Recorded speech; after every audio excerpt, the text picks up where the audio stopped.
Now, I'm sure you've seen many of the awful images of the destruction caused in Florida by Hurricane Milton.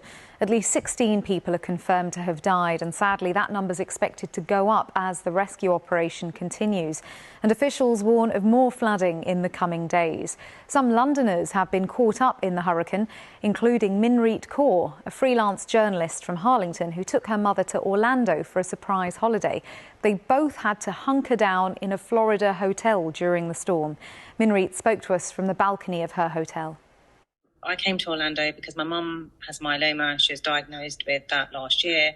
She hasn't been on a holiday since before COVID. And she loves the sunshine because apparently out here in Florida, it's got the best sun. It's good for your bones. And actually, we've probably had more rain and a hurricane and winds than anything else.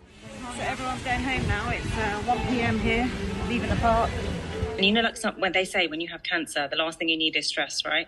It's been more stressful than anything else. I mean, living through a hurricane, experiencing it on the ground is probably the most scariest thing that actually I didn't even know what to expect. You watch it on TV and I tell you something, it's a totally different thing when it's just on your doorstep and the only thing protecting you is like the patio door or the window of your room. And let me tell you something, you don't feel safe at all.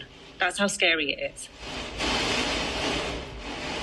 From 9 o'clock onwards, the wind was getting stronger. By 1 o'clock in the morning, you could hear like a really loud bang on your window, on the balcony door, to the point of that I actually thought the windows would just shatter and smash. That's how scary it was.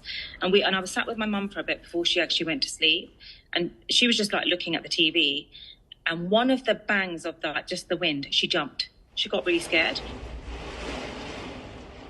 I have to say, though, the aftermath of the hurricane has left quite a lot of floods in Orlando area. But they're working on it. They've been really good, like in terms of the authorities here. You can tell they were prepared. They very much care.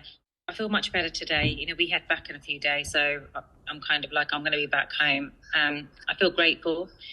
And I tell you one thing I've learned, never to complain about UK weather, ever again.